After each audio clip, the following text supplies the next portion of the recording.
इस कार्यक्रम के पुण्यार्जक हैं हनुमान प्रसाद बड़जात्या परिवार, जशपुर, रायपुर।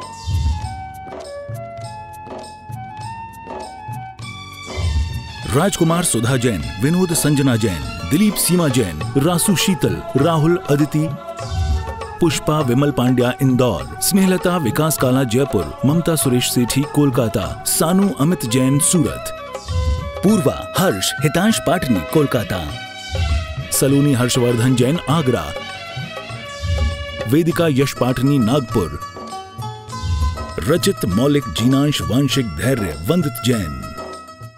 आगे ही तो शुरू करें पूजन। परम पूज्य आचार्य भगवान विद्यासागर जी महामुनिराज हम सभी के बीच यहाँ उपस्थित हैं।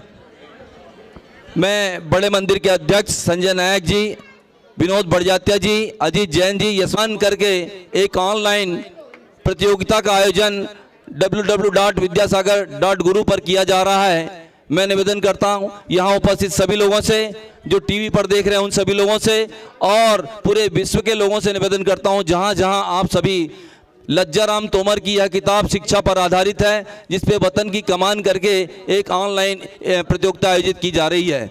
मैं अंकित भैया पूजन की तरफ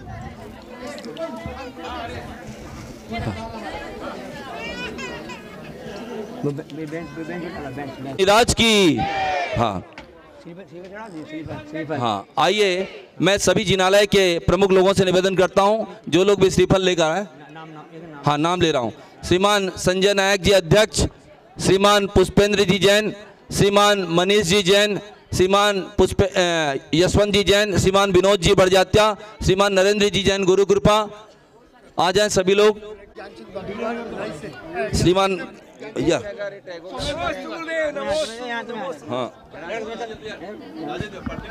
हाँ श्रीमान प्रदीप जी जैन विश्व परिवार आ जाएं।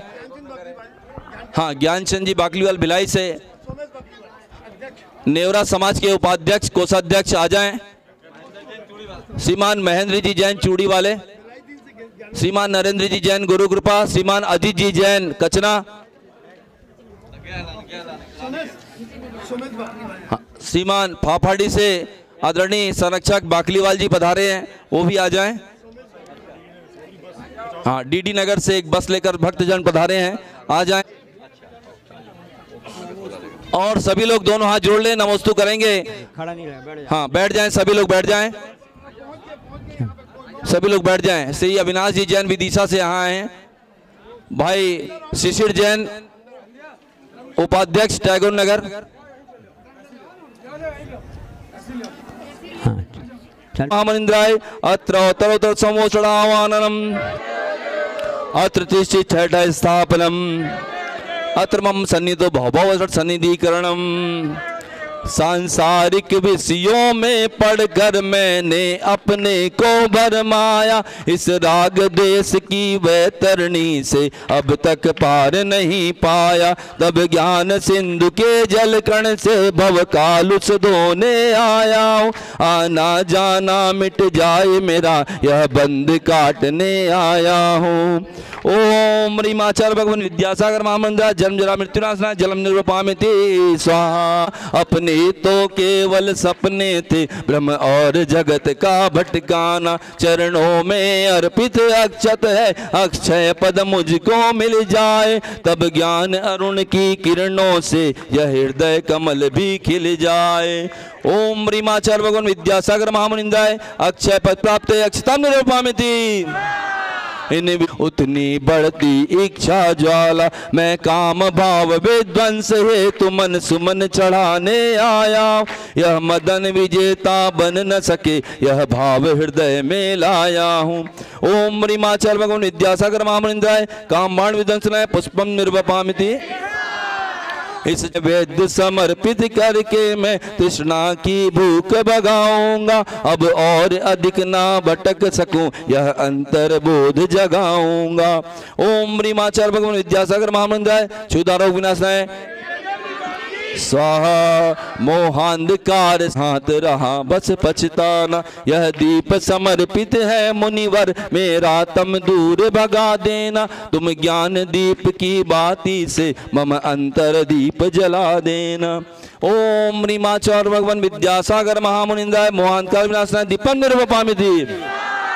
इन अशुभ कर्म ने घेर लिए तब चरणों में अब धूप चढ़ाने आया। ओम रीमाचार्य भगवान विद्यासागर महामुनिंद्राय अष्टकर्मनाय धूपम निर्वपामिति। भोगों को इतना भोगा कि खुद को ही भोग बना डाला। साध्य और साधमाचार्य भगवान विद्यासागर महामुनिंद्राय महामोक्ष फल प्राप्त है फलम निरूपामिति।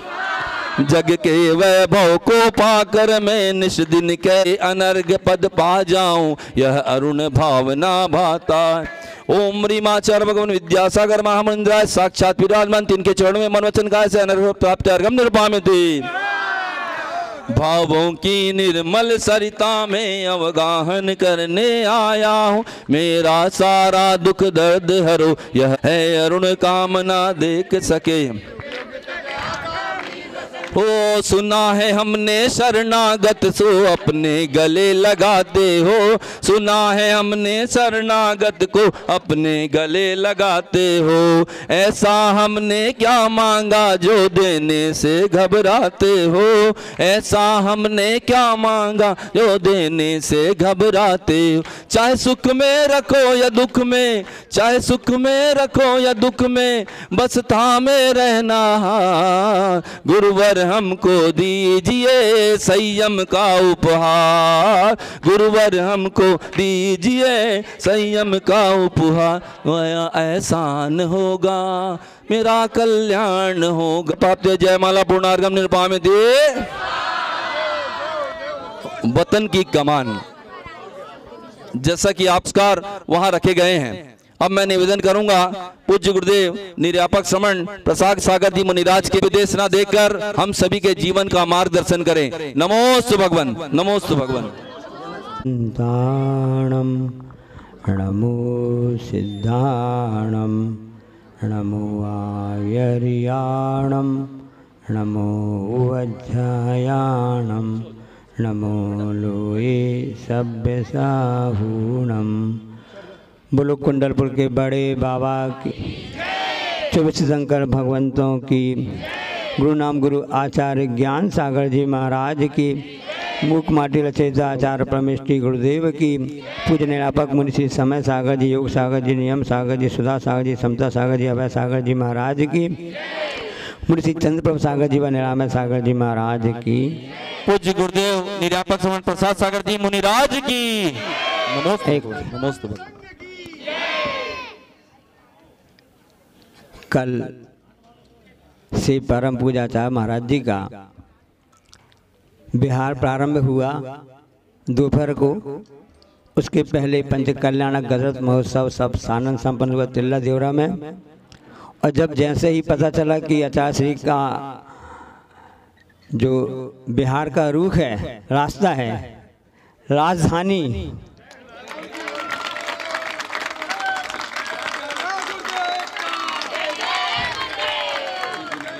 हाँ, अब काफ़ी जब आचार्य हमारे हम सब आचार्य का प्रवास छत्तीसगढ़ के डोंगरगढ़ में था और पूरे 9 महीने से लगातार पूरे रायपुर ही नहीं, भाटापारा, मतलब पूरा छत्तीसगढ़ क्षेत्र के जितने भी लोग थे, सभी मंदिर के पदाधिकारी, श्रावक समाज लोग थे, सभी लोग निवेदन करने आ रहे थे कि आचार्य श्री हमारे यहाँ पधारिए, हमारे यहाँ भी धन्य कीजिए धरा को।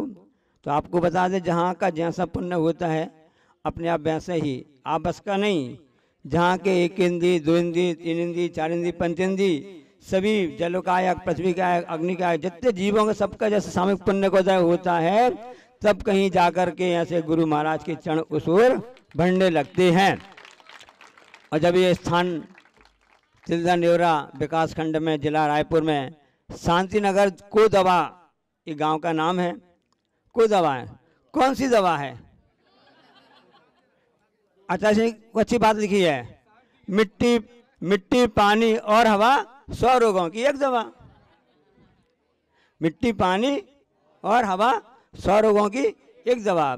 अब जब कोरोना काल आया था तब कितनी दिक्कत जा रही थी। हवा मतलब ऑक्सीजन, क्योंकि ऑक्सीजन हवा में रहती है ना, तब हवा की कितनी दिक्कत जाती है। जो पर्यावरण प्रदूषण हो रहा है वह हवा के कारण से हो रहा है, बाहरी रासायनिक पदार्थों के कारण से पूरा प्रदूषण, पूरा वायुमंडल ही प्रदूषित होता जा रहा है और सिर्फ जल भी प्रदूषित हो रहा है। इसलिए आप लोग वैसे जल की व्यवस्था करते हैं। मिट्टी को आप भूल ही गए हैं, क्योंकि मिट्टी में ऐसे 16 गुण होते हैं, आयरन वगैरह। पहले लोग भोजन पकाते थे मिट्टी के बर्तनों में, मिट्टी के अपने तत्व भी उसमें आ जाते थे, अलग से आयरन की गोली लेने की जरूरत नहीं पड़ती थी। अब तो अलग से आयरन की गोली लेनी पड़ती है।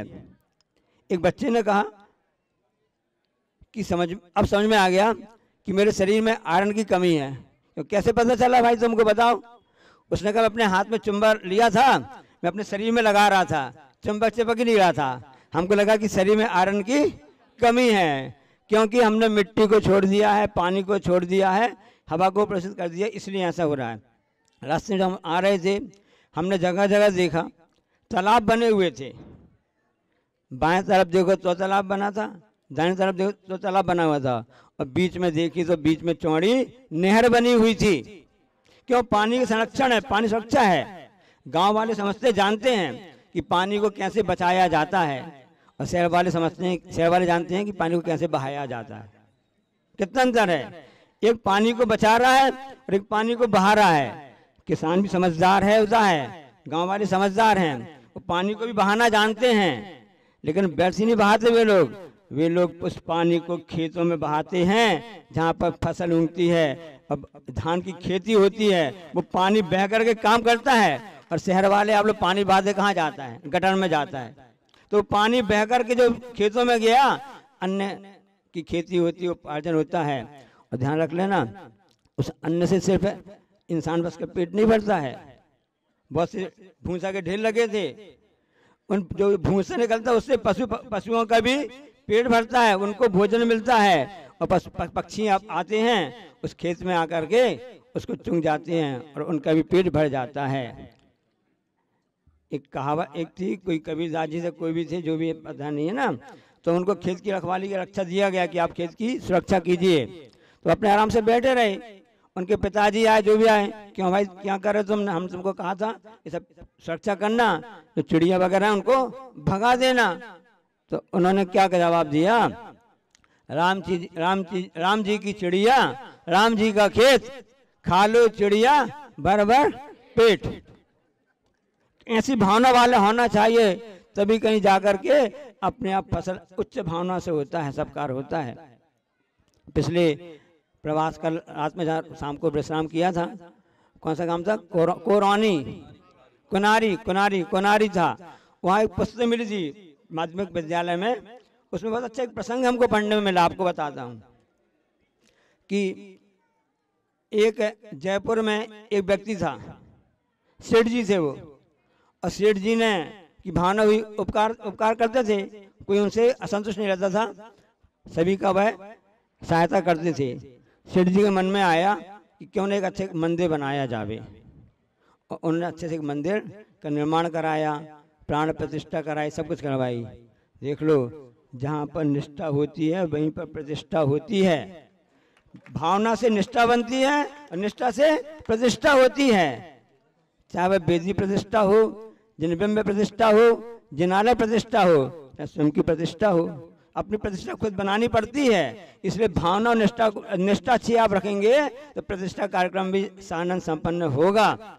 जैसा कि आपने पिछले प्रवास में, आपने पिछले हफ्ते एक पखवाड़े से आप सभी समाचार पत्रों में देख रहे थे, और पूरे विश्व परिवार पूरा तिलदा नेड़ा से लगा, पूरा विश्व का परिवार बन गया हो ऐसा लग रहा था, क्योंकि चारों दिशाओं से पूरे भारतवर्ष से सभी लोग इकट्ठा हो रहे थे। विदेश से लोग आए थे, लंदन से भी आए थे, अमेरिका से भी आए थे, न्यूजर्सी से भी आए थे, पूरा विश्व इकट्ठा हो गया था, क्योंकि वहाँ सबकी निष्ठा ऐसी थी, इसलिए प्रतिष्ठा भी अच्छी हो गई। तो जयपुर का वह सेठ जी, उसने कहा कि मैंने मंदिर बनवा दिया, प्रतिष्ठा करवाने हैं, और प्रतिष्ठा सानंद संपन्न हुई।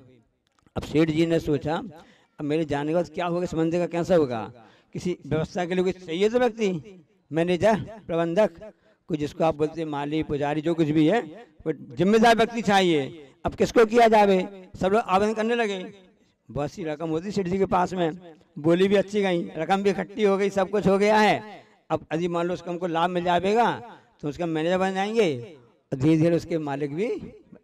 ऐसी भावना सभी लोग आने लगे। उन्होंने कहा हम ऐसा कार्य करेंगे, हम ऐसा कार्य करेंगे। और सेठ जी ने कहा मैं देखता हूँ, अभी 6 महीने तक मैं देखता हूँ, मुझको कोई अच्छा व्यक्ति भला मानस चाहिए। कैसा व्यक्ति चाहिए? भला मानस चाहिए, जो हमारे हिसाब से व्यवस्था देख सके। सब अपने निवेदन करने आ रहे थे।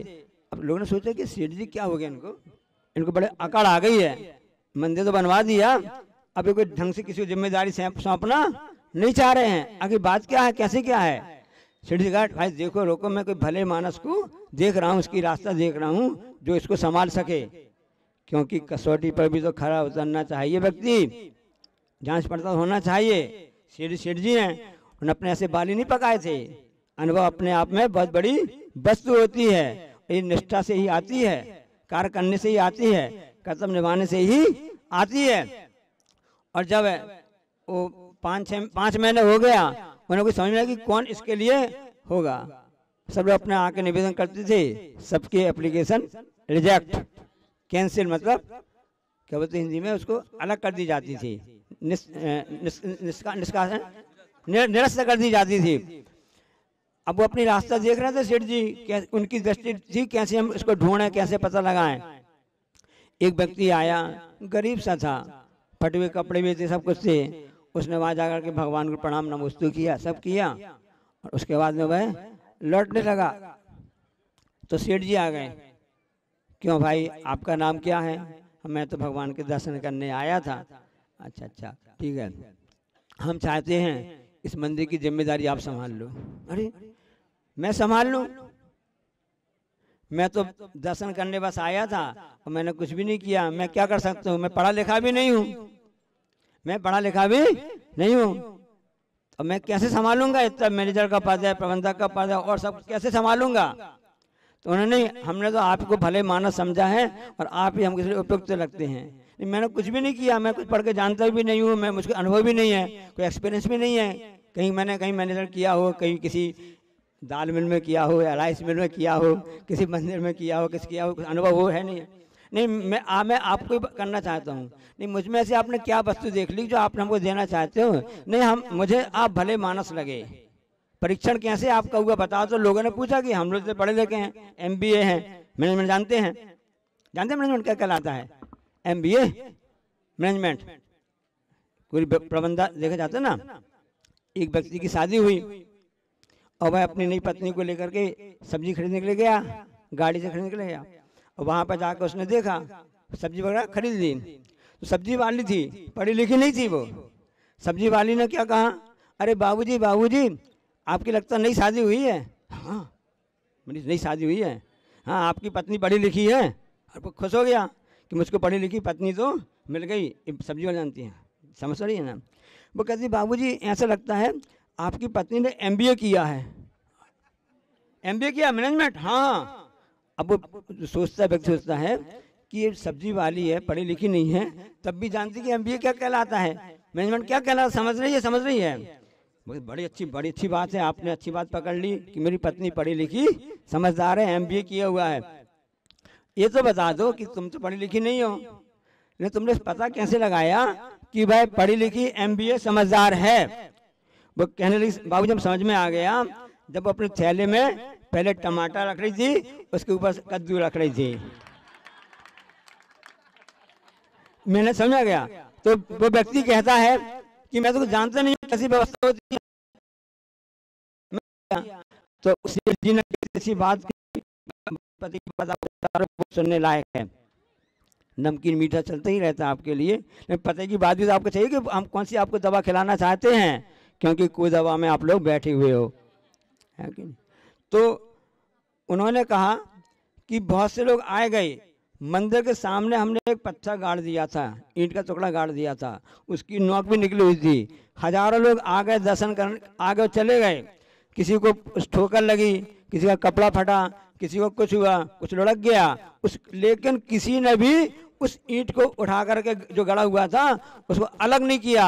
तुम एक भल मानस से तुमने उस ईंट के उस टुकड़े को अलग हटा भी दिया और जो स्थान बन गया था खाली स्थान, तुमने उसको मिट्टी से भर भी दिया। जो अपना कर्तव्य समझता है वही सबसे भला मानस होता है, वही सबसे बड़ा मैनेजर प्रबंधक और वही मालिक होता है। इसलिए जैसे वहाँ पर पिछले सबने समझा था, तिलदा देवरा में अपना कर्तव्य समझा था और बारागढ़ी समाज की पूरी मुट्ठी बंद करके ऐसा कार्य किया था जो आपके सामने है। हम चाहते हैं कि आगे भी आपका जो रास्ता बढ़ रहा गुरु जी का, ऐसी भावना लेकर आप भी आकर के अपनी मुट्ठी बंधी रखें और अपने कर्तव्य को समझें, ताकि आपके लिए भी यह प्रकार और आगे मार्ग प्रशस्त होता जाएगा। जा वाणी के ज्ञानते हैं सूझें लोकालोक, सो वाणी मस्तक दुनु सदा। हे जनवाणी भारती तो जपो दिन जो तेरो शरण आ गई।